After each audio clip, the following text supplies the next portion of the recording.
Bonjour à tous. On a parlé dans la dernière vidéo de 4 dieux, dont un 5e sur lequel j'adhère. Le Dieu bienveillant, le Dieu qui est amour et qui, son amour va à l'extrême. Et il le manifeste en te donnant à toi une extrême liberté. Je vous invite, pour mieux comprendre, à aller chercher la définition du système limbique. Car dans cette présentation, nous allons parler justement du Dieu limbique. Et j'aimerais commencer par une histoire, l'histoire de Suzy. Alors Suzy, elle a essayé avec son époux d'avoir un enfant, et ce depuis les 4 dernières années. Et tous les tests de grossesse sortent négatifs. Suzy, elle a 27 ans. Alors, depuis un certain temps, elle se trouve désespérée, et probablement parce qu'il y a quelque chose qui lui travaille, qui perturbe sa mémoire, sa conscience ou ses sentiments. Et elle va donc voir son leader spirituel, qui est son pasteur. Le pasteur de Suzy, lui, connaît Suzy et connaît son histoire. Et lorsque Suzy lui raconte que ça va faire plus de 4 ans qu'ils essayent de faire un enfant et qu'ils n'y arrivent pas, le pasteur lui dit la chose suivante. Suzy, Dieu a sa propre façon de rendre ses comptes. Il sait ce qu'il fait. Alors, pourquoi ce pasteur lui dit-il cela? Que Dieu rend ses comptes à sa manière. Parce qu'il connaît l'histoire de Suzy. Et lorsque Suzy avait 17 ans, elle avait était déjà enceinte. Mais de par un autre garçon, elle n'était pas mariée ni rien et elle avait décidé justement d'avorter.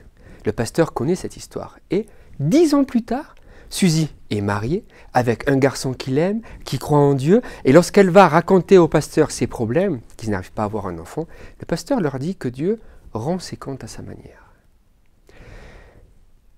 Alors, pour celles et ceux qui ont suivi les premières présentations, quel type de Dieu a ce pasteur dans son esprit? Le Dieu du matérialisme, le Dieu du panthéisme, le théisme d'apaisement ou le déterminisme? Le théisme d'apaisement. Car ce que Suzy a fait avec l'avortement, Dieu va te rendre des comptes et te faire payer pour cela. Dieu, au final, il est un justicier. Et selon le type de Dieu que nous croyons, nos paroles et nos actions vont représenter ce type de Dieu en lequel nous croyons. Ceci doit nous faire trembler dans le monde chrétien. Pourquoi? Si l'accusation du monde séculaire envers les chrétiens est que les chrétiens n'ont pas d'amour, et si nous représentons le Dieu envers lequel nous croyons, mais cela voudrait dire que beaucoup d'entre nous ne croyons pas en Dieu d'amour, vu que nous ne sommes pas en train de le représenter ni même de le refléter. Alors, comment croyez-vous que Suzy est rentrée à la maison? Eh bien, Suzy est rentrée à la maison avec la confirmation de ses propres peurs, de ses propres convictions, de ce qu'elle craignait. Le pasteur lui a confirmé ses propres inquiétudes. Car en réalité, elle pensait pareil, que Dieu lui faisait payer ce qu'elle a fait à ses 17 ans. D'où vient l'image de Dieu que vous et moi avons? Eh bien, ça dépend. Il y a quelque temps en arrière, quelqu'un que je connais avait demandé à un chrétien roumain qui vivait en Espagne « Que penses-tu des chrétiens qui vivent en Amérique du Sud ?» Alors il lui répond « Pouf, en Amérique du Sud, ils sont dans le libéralisme complet. » Ce qui s'est passé, c'est que cet ami a parlé ensuite avec un Sud-Américain et il lui demande « Toi qui vis en Espagne depuis maintenant un certain temps, que penses-tu des chrétiens espagnols ?» Les chrétiens espagnols, ils sont dans le libéralisme complet. Puis alors, il demande à un pasteur espagnol quels sont ses ressentis justement des chrétiens en Australie. En Australie, il lui dit je me souviens qu'il y avait à l'époque un certain Desmond Ford, un adepte du libéralisme, alors les chrétiens australiens, pareil. Puis lorsque cet ami est retourné en Australie, il demande à un proche à lui qui a vécu longtemps aux États-Unis ce qu'il pense des chrétiens là-bas. Il dit là-bas aux États-Unis, une bande de libéraux. Alors, qui fait partie du libéralisme? En fait, tout dépend d'où tu viens. Pour le roumain, c'est le sud-américain. Pour le sud-américain, c'est l'espagnol. Pour l'espagnol, c'est l'australien. L'australien, l'américain, etc. Alors Dieu, au final, doit être complètement confondu. Il doit avoir tellement de nœuds dans la tête qu'il ne sait plus, en fait, qui fait partie du libéralisme ou pas. Tout dépend, en fait, à qui Dieu pose la question.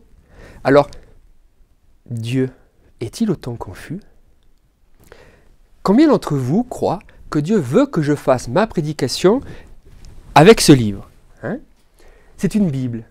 En l'occurrence, on va dire une Osterwald ou une Louis II, peu importe. Et combien d'entre vous croient qu'à Dieu, ça lui est égal que je lise ou que je prédique avec mon téléphone portable, avec ma Bible qu'il y a dedans. Je prends la machine, tac tac, 1 Jean, chapitre 4, verset... Combien d'entre vous pensent que Dieu a un problème avec cette Bible, avec ce téléphone? Alors, est-ce que quelqu'un d'entre vous a un problème avec cette Bible? Ou est-ce que c'est Dieu qui a un problème avec cette Bible? Vous ou Dieu? Car il faut bien le différencier, si c'est vous qui avez un problème ou Dieu. Je me suis demandé si je devais mettre justement la cravate ou pas pour faire la présentation. La réalité est tout autre. C'est que je suis beaucoup plus à l'aise en fait sans cravate. Qui d'entre vous croit que nous devons présenter un message spirituel forcément avec une cravate? Et combien d'entre vous pensent que Dieu préfère que nous présentions un message spirituel sans la cravate? Il y a tous ceux qui ont répondu, est-ce que c'est vous ou est-ce que c'est Dieu? Nous allons parler justement du Dieu limbique et j'aimerais que vous compreniez que lorsque je parle du Dieu limbique, que c'est un Dieu qui n'est pas écrit justement en majuscule, mais plutôt en minuscule, un Dieu rabaissé. Alors, nous allons expliquer ce qu'est le système limbique, d'où est-ce qu'il vient. Et pour cela, je vais raconter une histoire vraie, d'une dame vietnamienne, d'un ami à rencontrer. Et cette dame vietnamienne, justement, était invitée à passer le fin de semaine chez des amis. Et lorsqu'elle est rentrée dans la maison, quelqu'un était en train justement de cuisiner des œufs brouillés. Car ils avaient des poules, et si vous savez ce que c'est que de cuisiner des œufs de ses propres poules, toute la maison justement est entièrement remplie de l'odeur de l'œuf. Alors la maîtresse de maison cuisinait les œufs brouillés, et lorsque la dame vietnamienne entra dans la maison, elle commença à avoir des nausées, à ne pas se sentir bien, et à se mettre de mauvaise humeur. Et elle sorta vite de la maison. Et tout le fin de semaine a été vraiment très très dur pour cette dame-là. Tout ça pour l'odeur de l'œuf. Alors pourquoi? Lorsque cette personne était toute petite, un jour, elle était avec sa maman au marché au Vietnam. Et il y avait des marchands qui vendaient, vous savez, les œufs tout cuits. Et comme souvent, sa maman lui achetait un œuf cuit pour elle et lui donna l'œuf dans sa main. Et la petite a mis l'œuf dans sa bouche. Et lorsque l'œuf se trouva dans sa bouche de la petite fille, les sirènes qui annonçaient la venue des avions bombardiers se mirent à sonner. Alors, elles se mirent à courir et elles entrèrent dans un abri, dans un bunker. Et lorsqu'elles sont entrées dans le bunker, les bombes commençaient à tomber. Et une bombe tomba aussi sur le bunker qui le détruisit. Et tout était comme le bunker, détruit, avec des cadavres de partout qui paraissaient devant cette petite fille. Et le bombardement dura 20 minutes. Lorsque les bombes enfin cessèrent et qu'elle sortit et qu'elle sortit de l'horreur de ce bunker, cette place de marché où il y avait à peine 20 minutes était un marché de vie, maintenant c'était un marché de mort, avec des cadavres, et si on peut appeler ça comme ça, et du sang de partout. Et l'œuf encore se trouvait dans sa bouche. Depuis ce jour, cette femme n'a jamais pu manger un œuf de plus. Et elle ne supporte même pas l'odeur de l'œuf. Cette dame n'a aucun problème digestif. Il n'y a aucune lésion digestive. Cependant, il y a une association, un élément, dans ce cas l'œuf, avec un sentiment et une émotion de terreur, de misère, de peur, enfin bref, tout ce qu'une personne peut imaginer d'une petite fille lorsqu'elle a vu de ses yeux l'horreur de la guerre. Ces émotions et ces sentiments associés à une impulsion, dans ce cas l'œuf, la réaction et la tristesse, la dépression, l'amertume, etc. Et cela à chaque fois qu'elle sent l'odeur de l'œuf. Cette femme a un changement d'humeur. Cette association est gravée avec des sentiments et des émotions dans le système limbique. Le système limbique, justement, est un système de mémoire qui garde une mémoire avec les émotions et les sentiments. Et elle donne une valeur ou une interprétation à cette mémoire. Alors le problème est la chose suivante. Si ton interprétation est négative ou erronée, chaque fois que tu auras une impulsion déterminée, ta réaction sera aussi négative ou erronée. Il y a quelques années en arrière, aux États-Unis, des universités ont fait des études sur le système limbique, afin de l'étudier justement plus profondément. Et au jour d'aujourd'hui, si vous cherchez sur Internet, études universitaires du système limbique, ainsi que du transfert justement du partage des émotions de la maman au fœtus, ou au bébé dans l'utérus, vous trouverez énormément d'informations et je vous invite à chercher sur ce sujet-là. Alors, au jour d'aujourd'hui, et je dis cela car la connaissance ne cesse justement d'augmenter, nous savons qu'entre le 3e et le 4e mois de grossesse, les émotions de la maman commencent à être transférées sur le fœtus. Et je dis au jour d'aujourd'hui car récemment il y a des études qui suggèrent que ce transfert s'effectue aussi avant le 3e mois, en identifiant certaines vibrations déjà sur l'embryon dans les premiers 2 mois de vie, par exemple quand le couple se dispute, ou si la mère subit des violences physiques ou émotionnelles. Alors que se passe-t-il? Voici un bébé de 3 mois dans l'utérus. 3 mois. Il a les petites mains, les yeux de maman ou de papa. Il y a un examen justement des 3 mois qui est là pour vérifier s'il n'y a pas de certaines mutations génétiques sur le bébé, qui pourraient donner un risque à la vie du bébé ou voire même à la vie de la maman. C'est de l'examen où une aiguille est introduite justement afin de prendre un prélèvement du liquide amniotique. Nous pouvons voir sur les radiographies, et il y a plein d'études là-dessus, que lorsque l'aiguille rentre et le bébé avec les yeux fermés se recule, se pousse. L'aiguille rentre et lui, il s'éloigne. Il y a des images où l'aiguille s'approche beaucoup du bébé et le bébé essaie de la pousser avec la main. Mais non de cette manière-là, mais sinon sur le côté. Le transfert d'émotions de la mère qui commence à partir du 3e mois de grossesse, a été étudié de manière intense durant ces 12 dernières années, principalement aux États-Unis. Et ces études déterminent que certaines émotions de la mère vont influencer d'une manière particulière le bébé qui se trouve dans l'utérus. Et je dis le bébé car réellement, il ressemble à un bébé, la photo que nous avons vue, non? Et je préfère l'appeler bébé que fœtus. Alors, le cas est le suivant. Nous savons au jour d'aujourd'hui que si la mère a considéré de se séparer du bébé, ce bébé, si finalement on voit le jour, il a plus de risques de tomber en dépression lorsqu'il sera adolescent. Nous connaissons d'ailleurs quelqu'un qui a des amis. Et pour Noël, ils sont allés le passer chez eux, car ils travaillent le 24 décembre. Et alors, ils sont allés là-bas afin de garder justement leurs enfants.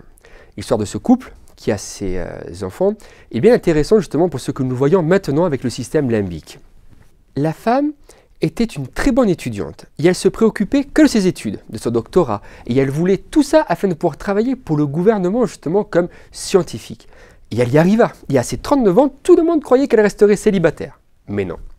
À 40 ans, elle se maria et avec un bon parti, un autre scientifique qui a un bon salaire et qui travaille aussi pour le gouvernement. Puis, elle tombe enceinte et elle a un enfant. Bref, elle a tout. Le bon travail, le bon mari, intelligent, beau, il gagne bien sa vie, la belle maison, la belle voiture, tout. Et étant en plus une sportive, elle a retrouvé sa forme physique d'avant. En revanche, ce qui n'était pas prévu, c'était la 2e grossesse. Lorsque la 2e grossesse est arrivée, elle n'a pas eu de dépression post-natale, sinon elle a eu une dépression prénatale. Et durant les 9 mois de grossesse, ce qui était en train de grandir dans son utérus, eh bien, était un intrus. La vie ne valait plus rien. Tout pour lui. Tout ce qu'il y a dans son ventre. Et le mari, eh bien, c'est toi qui m'as fait ça, c'est ta faute. Ma vie ne vaut plus rien, moi je ne veux pas de cet enfant. Ce bébé, c'est le tien, il n'est pas à moi. Bref, elle agissait d'une manière totalement inconnue. Et bien sûr, car elle vivait une sévère dépression. Lorsque le bébé est né, la sage-femme a mis le bébé sur la maman. Alors la maman a pris le bébé et l'a passé au papa. Il lui a dit, c'est toi qui t'en occupes, c'est toi qui vas le nourrir. Alors le papa commença à lui donner le biberon. Et au bout d'1 an de vie du bébé, la maman est redevenue la belle personne qu'elle était auparavant. Alors le cas est le suivant. Lorsque nos amis étaient chez eux pour Noël, alors ceci se passe en Australie et Noël se trouve être en été là-bas, le plus grand voulait aller à la piscine. Alors pas de problème, lui dit notre ami, on va te mettre le petit gilet qui flotte comme ta maman m'a dit et pas de souci. Ok, il lui met, il y va. Puis le tout petit, le deuxième, qui avait 4 ans pendant les fêtes, demande « Moi aussi, je vais aller à la piscine. » Pas de problème, c'est comme ton grand frère. Tu vas mettre les brassards et tu peux y aller. « Ah non, si tu me mets les brassards, je vais me tuer. 4 ans. Alors notre ami était allé les voir avec leurs propres enfants aussi. Il y en a de ces petits rentrent dans la chambre de cet enfant pour jouer avec lui, car il avait une quantité impressionnante de jouets apparemment. Et il lui prend un jouet. Alors ce petit de 4 ans, quand il a vu que l'autre lui a pris son jouet, il est allé contre le mur de sa chambre en faisant ce mouvement et en se tapant la tête contre le mur et en disant justement qu'il voulait mourir. Le soir, lorsque les parents sont rentrés, notre ami leur dit « Est-ce que vous entendez ce message-là dans la maison de « je veux mourir, je veux mourir, je veux mourir » Et la maman répondit « Non, depuis que j'ai arrêté de le dire, non. » En réalité, cet enfant a entendu ce message non seulement depuis le jour de sa naissance, mais au moins depuis ses 3 premiers mois dans le ventre de sa mère. Tout ceci est gravé sur des petites autoroutes neurologiques qui se forment dans un cerveau vierge qui n'a pas de niveau cognitif. Un niveau cognitif est un niveau de raisonnement et ne commence pas à se développer d'une manière plus ferme à partir de 7 ans. Donc c'est normal, si tu as un enfant de 5 ans et qui prend une allumette et qui te met le feu au rideau de la cuisine et que lorsque tu lui demandes « mais pourquoi tu as fait ça ?» ben, il te répond « je sais pas ». Parce qu'il n'y a pas de niveau cognitif, il n'y a pas un niveau de raisonnement dans le néocortex dont il pourrait identifier et même exprimer. Durant ces 7 premières années de vie, et en incluant les 6 mois de grossesse minimum, ce qui se crée sont de toutes petites autoroutes basées sur les émotions et les sentiments qui forment une mémoire et qui impriment la carte neurologique. Il l'imprime et il le grave et il reste là. Nous savons aujourd'hui qu'un bébé qui grandit dans l'utérus de sa maman, et sa maman n'a pas d'époux ou n'a pas de compagnon qui l'appuie justement durant sa grossesse, est un bébé qui, lorsqu'il sera adolescent, croira plus facilement en un Dieu qui est absent. Alors pourquoi a-t-il plus de possibilités de croire à un Dieu qui est absent? Parce que durant ces premières 5 années de vie, qui est Dieu pour le bébé? Le papa et la maman. Pour un bébé, le papa et la maman sont Dieu, car ils n'ont pas le raisonnement de système justement cognitif développé. Ils interagissent sur des impulsions qui vont se transcrire sur une carte qui s'imprime dans le système limbique. Ces cartes basées sur les émotions et les sentiments. Nous savons que lorsqu'une femme n'est pas aimée, lorsqu'elle est enceinte, elle a un pourcentage plus haut que le bébé soit un garçon. Alors, si un époux ou une épouse s'aiment, le bébé peut être un garçon ou une fille, bien sûr. Mais si l'épouse n'est pas aimée, il y a un pourcentage plus haut que cette épouse est un garçon au lieu d'une fille. Et ceci me fait penser justement à Léa, qui est la femme de Jacob, la femme non aimée. Et lorsque Ruben naît, elle dit « Ah, un garçon, maintenant mon époux m'aimera ». Nous savons aussi qu'entre le garçon et la fille, eh bien la fille est plus forte. Du point de vue d'un bébé, nous savons que si une personne a des jumeaux, un garçon et une fille, et qu'un des deux est malade, il y a plus de probabilité que ce soit le garçon. Et si un des deux meurt, il y a encore plus de probabilité que ce soit le garçon. Car le garçon, lui, il abandonne plus vite. Et à l'heure de s'identifier, pourquoi le garçon abandonne plus rapidement?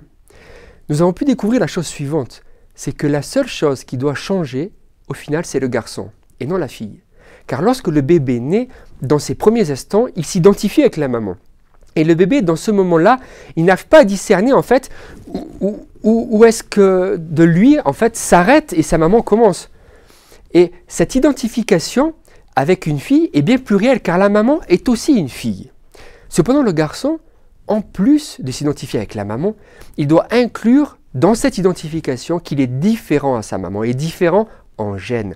Et ce processus de transformation du garçon le rend plus propice à tomber malade.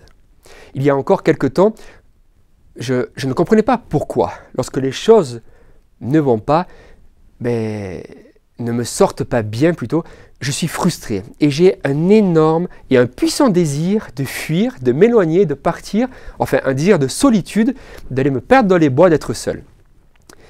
J'ai grandi à la montagne. Vous, quelle est votre faiblesse, votre talon d'Achille? Le mien, c'est celui-là, la frustration, avec ce désir de fuir et de ne pas faire confiance aux autres.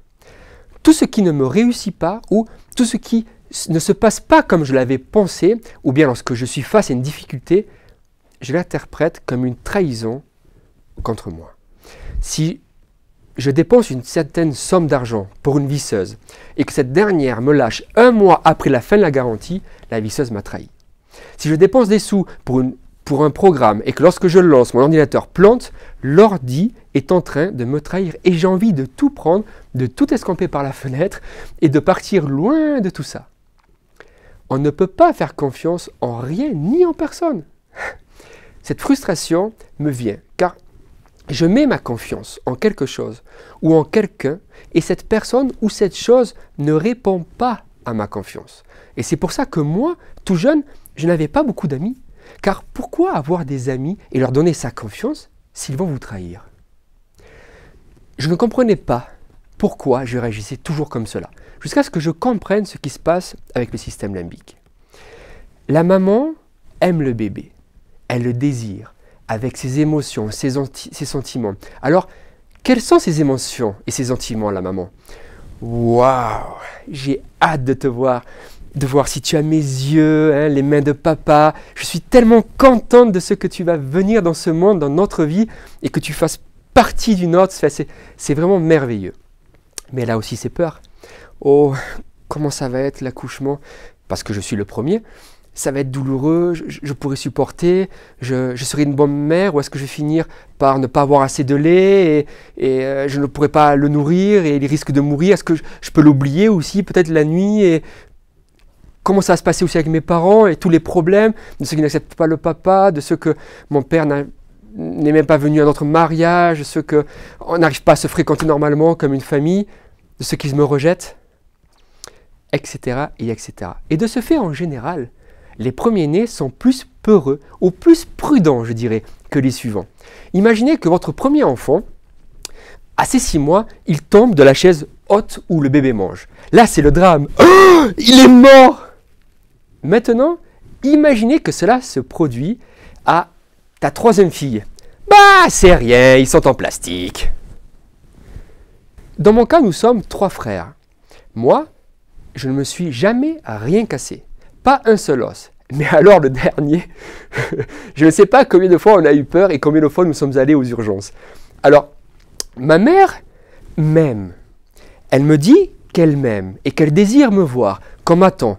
Mes parents le disent, mais en même temps, il y a tout ce conflit familial, ce rejet, ces coupures, ces relations perdues, gâchées. Vous savez, le bébé a une vue parfaite entre 20 et 30 cm.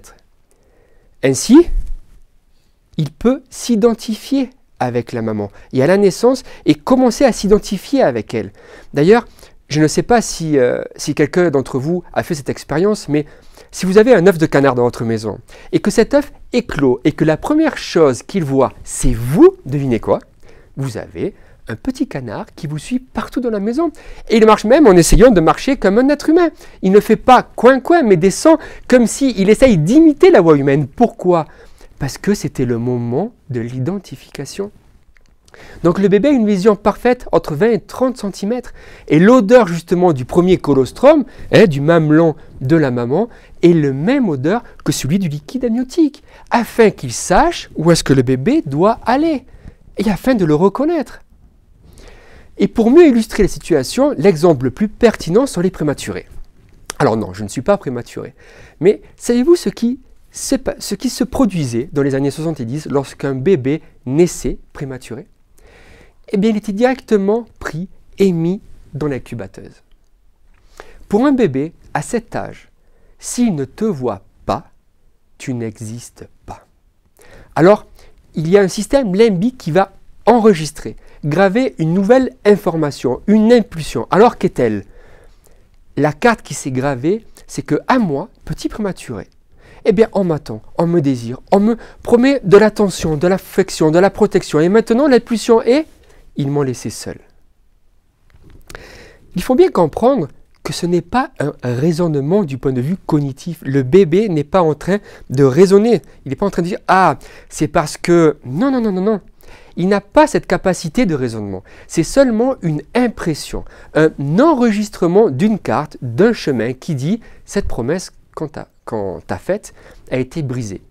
n'aie pas confiance aux promesses. Attention lorsque quelqu'un te promet quelque chose. Pourquoi?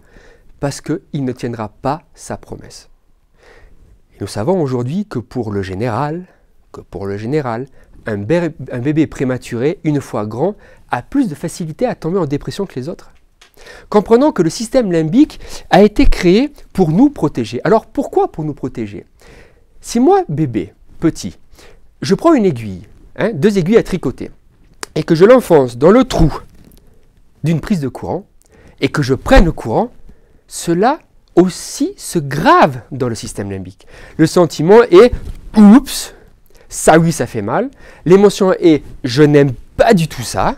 Et l'impulsion est « si je mets mes aiguilles dans ce trou ». Bon. Et ça se grave de cette manière afin que nous ne le reproduisons pas. C'est pour me protéger. Dans ce cas, c'est une impulsion et une information correcte de ce qu'il se produit.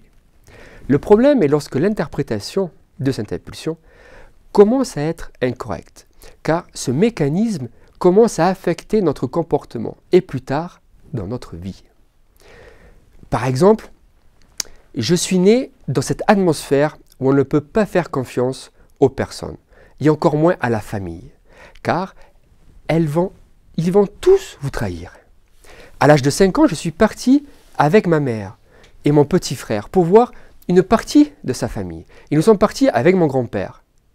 Par exemple, je suis né dans cette atmosphère où on ne peut pas faire confiance aux personnes, et encore moins à la famille. Et pourquoi? Parce qu'elle va vous trahir. À l'âge de 5 ans, je suis parti avec ma mère et mon petit frère pour voir une partie de sa famille. Et nous sommes partis avec mon grand-père. Mon père, lui, ne voulait pas que nous partions là-bas avec eux. Mais nous y sommes allés, et sans lui. Et là-bas, lorsqu'on roulait, mon grand-père a eu un accident. Et nous avons fait un tonneau avec la voiture. Je me rappellerai toujours de ce moment-là, de ce bruit du métal froissé, de ces vitres qui explosent.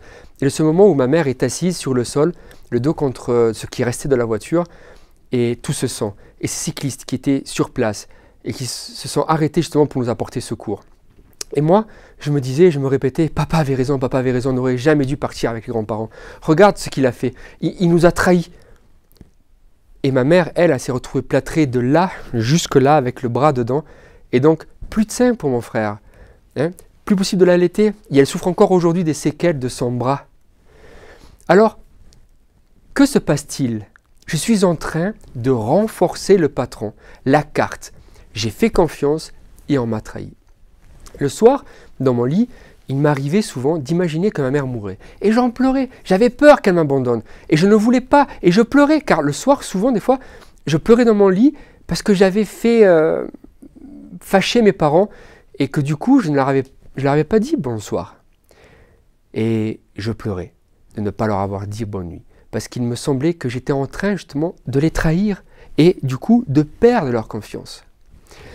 Comme je l'ai dit, je n'avais pas vraiment de copains, sinon plus de copines. Et du coup, j'avais qu'un seul meilleur ami que j'ai rencontré en colonie. Et il habitait loin, on ne se voyait qu'une seule fois dans l'année. Et lorsque enfin ils sont venus à se rapprocher de chez moi, vivre à 50 km, quelque temps juste après, il est parti, il s'est engagé dans l'armée française en Allemagne. Alors, je n'y en ai jamais voulu car ces situations étaient des plus compliquées, mais j'avais été comme trahi au fond de moi. Ensuite, j'ai eu un deuxième meilleur ami. On a vécu des moments très forts ensemble et à ces moments-là. Et juste après que nous étions aussi proches que cela, il est décédé à 20 ans. Alors, rassurez-vous, j'ai toujours mon meilleur ami, l'ex-militaire qui se trouve maintenant vers Lyon et un autre qui se trouve dans l'Aude. Mais en dehors de ma famille, qui sont mes 2 frères, ma grand-mère, mon oncle et mes parents, et le cercle aussi de mon travail, bien sûr, et du groupe où on étudie la parole de Dieu, mais je ne vois personne. Je suis asocial et j'aime être seul. À quoi bon voir du monde, mettre sa confiance en des personnes qui ensuite vont vous abandonner, vous trahir ou vous faire du mal. Alors, il y a eu plein de renforcements de ce qui a déjà été gravé dans mon système limbique. Alors du coup, maintenant, si je mets ma confiance en quelque chose, comme en des pneus, que je mets mon argent, une bonne marque de pneus, et c'est pour ça qu'il s'appelle Goodyear, et que du coup, au bout de 10 km, il se crève, ben je suis super frustré, et je veux fuir, je veux tout envoyer bouler. Si en plus je suis fatigué, si je n'ai pas mangé, et que je n'ai pas dormi, Il en résulte maintenant que des choses de mon enfance sont en train d'affecter un homme de plus de 30 ans. Dans mon comportement, dans la manière dont je réponds selon les circonstances, tout dépend des différentes impulsions qui se trouvent autour de moi. La chose la plus curieuse est qu'à partir du 3e mois de grossesse jusqu'à 7 ans, et plus principalement les 5 premières années, le système limbique se remplit d'informations sur les émotions, les sentiments, qui sont les mémoires et qui sont stimulés et rangés dans le système limbique. Ce qui se passe, c'est la chose suivante. Lorsque je suis en situation de stress ou de pression, lorsque je suis sous une menace, que j'ai faim, que je suis fatigué, l'impulsion de n'importe quelle situation autour de moi va directement à un tout petit module du système limbique qui s'appelle l'amygdale. Alors, l'amygdale, c'est comme appeler les urgences, les secours. Alors, c'est comme si vous appelez le 112 et le 112 reçoit l'appel et va directement aux archives de mes mémoires émotionnelles de mes 7 premières années de vie. Et il commence justement à regarder mes mémoires émotionnelles. Trahison. Ok. Alors, si c'est une impulsion de trahison, qu'est-ce que je fais? Frustration d'un bébé. Et abandonne tout, laisse tout tomber, parlons d'ici. Alors maintenant, moi, j'ai 32 ans. Et comment je réagis? Adulte, lorsque par exemple je suis à la salle de bain et je me lave les dents et que ma femme venant par derrière sans se rendre compte que je suis dans la salle de bain éteint la lumière. Si je ne suis pas fatigué, si je n'ai pas faim, si je ne suis pas stressé et que je suis en vacances. Maintenant, si je suis fatigué, que j'ai faim, que je suis stressé, ça va directement à l'amygdale qui, elle, va dans les archives de mes 7 premières années de vie. Ça, c'est l'impulsion. Que vient de faire mon épouse? Comment l'interprète mon système limbique? Trahison. On se fout de toi. Car si vraiment elle m'aimait, pourquoi elle m'éteindrait la lumière? Si je suis dans la salle de bain en plus. Alors ensuite, tu sors de la salle de bain, l'épouse toute contente, et toi, comme ça. Ça, Christian, mon amour, ça va? Non, ouais, ça va, c'est bon. Hein. Combien d'entre vous ont eu des disputes ou des prises de bec, des plus absurdes et des plus bêtes avec votre femme pour rien? Quelqu'un d'entre vous, alors si vous me dites non, mais ça veut sûrement dire que vous n'êtes pas marié. Et combien d'entre vous, après avoir explosé d'une manière ou d'une autre, chacun d'entre nous avons notre propre système limbique, vous êtes rendu compte, une fois que le temps a passé, que ça a été très enfantin, que vous êtes comporté comme un enfant? Et en réalité, oui, comme un enfant de 0 à 7 ans. Ce qui se passe, c'est que le temps a réussi, à votre âge, que le cortex, où il y a justement le niveau cognitif, le niveau de raisonnement, de réflexion, a pu raisonner sur la situation et vous faire rendre compte à vous-même, oui, j'ai été un vrai gamin en fait. Ça, c'est le niveau cognitif, où Dieu te parle et il te dit, maintenant, va la voir et dis-lui pardon. Alors, dans ces moments, le système limbique se rebelle un peu et il dit non, pardon, non, c'est lui qui a commencé. Et on se trouve entre le système limbique et le système cognitif. Et là, boum, boum, boum, boum. Et au final, j'espère que, avant que le soleil soit couché, le système cognitif gagne la bataille et que vous êtes allé voir votre épouse pour lui demander pardon. Du coup, avec mon système limbique, j'ai du mal à faire confiance aux gens. Et cela me pousse à juger bien trop vite. Oh, il est gentil. Ouais, c'est ça. Ouais. Tu ne le connais pas encore. Hein? Je vous ai parlé au début de ces prématurés. Alors, imaginez ce prématuré, né 2 mois trop tôt, coupé de sa mère. Il pense quoi? Qu'il est abandonné. Mais est-ce que la maman l'aime toujours? Oui. Et de ce fait, imaginez que cela se produise alors que le couple est parti en vacances. Hein? Ils sont partis en vacances, ils ont loué un appartement. C'est arrivé justement, donc il a fallu qu'ils louent un appartement, qu'ils restent sur place. Et la infirmière leur dit que, aussi prématuré que ça, le bébé, il a besoin, pour se récupérer au plus vite, de lui donner le lait maternel.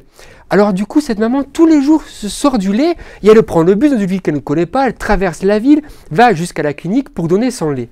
Et tout ça, le bébé ne le voit pas. Le bébé interprète du côté émotionnel qu'il est abandonné. Le système limbique est là pour notre protection, comme nous l'avons vu avec les prises de courant, mais ce même système limbique, qui est utilisé de manière erronée afin de créer une fausse image de Dieu, basée sur des émotions et des sentiments qui ont été interprétés d'une manière erronée.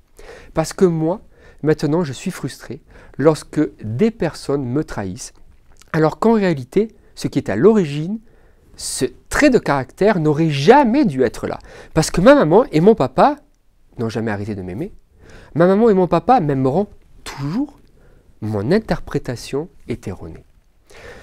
Lorsque tes parents se séparent, lorsque tu as 4 ans, ça se grave et ça crée une interprétation dans le système limbique qui va affecter ton image de Dieu.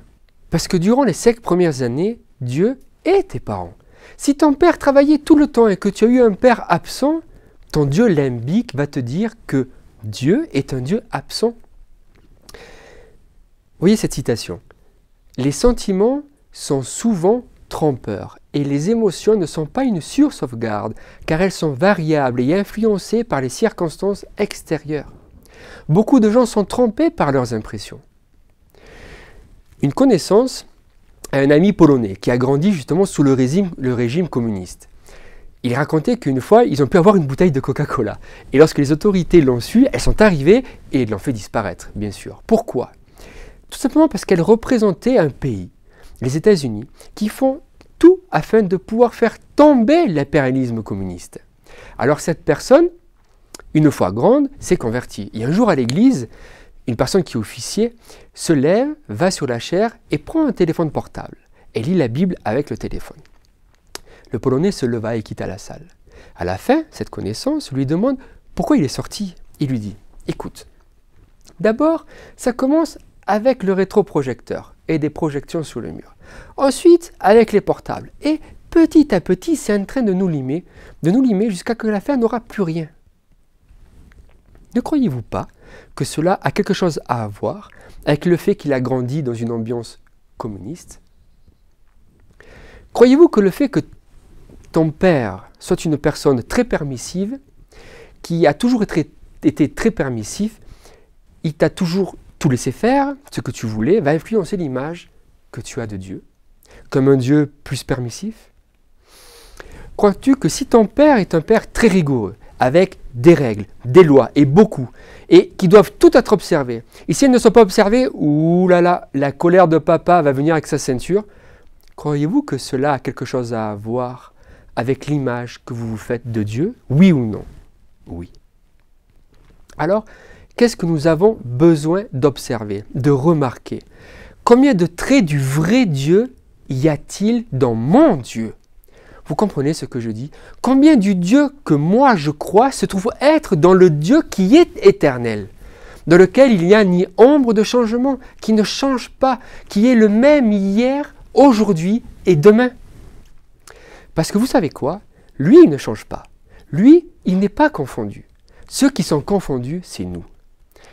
Dans le programme suivant, nous allons continuer et je vais vous donner un peu plus d'éléments afin de pouvoir déterminer combien de ce Dieu limbique a une interprétation correcte de mes émotions et de mes sentiments. Et combien de ces sentiments et de ces émotions ont été interprétés d'une mauvaise manière, d'une façon erronée. Et combien de ces erreurs influencent votre vie quotidienne avec votre époux, votre épouse, vos enfants. J'ai déjà entendu dire « Ah, moi, c'est que personne ne m'a donné de manuel pour être parent. » Mais oui, et savez-vous qui? Votre propre père et votre propre mère. Non, à eux, personne ne leur a enseigné. Et oui, leur papa et leur maman. Alors, je ne dis pas qu'ils ont donné un bon enseignement, mais ils leur ont donné un manuel. Et dans beaucoup des cas, évidemment, ce manuel est défectueux. Alors, nous allons essayer de discerner combien de ce Dieu limbique, de vos expériences, de vos circonstances, de votre contexte social, de votre contexte ethnique, si vous êtes roumain ou sud-américain, combien de ce contexte ethnique est en train d'influencer l'image que vous avez de Dieu.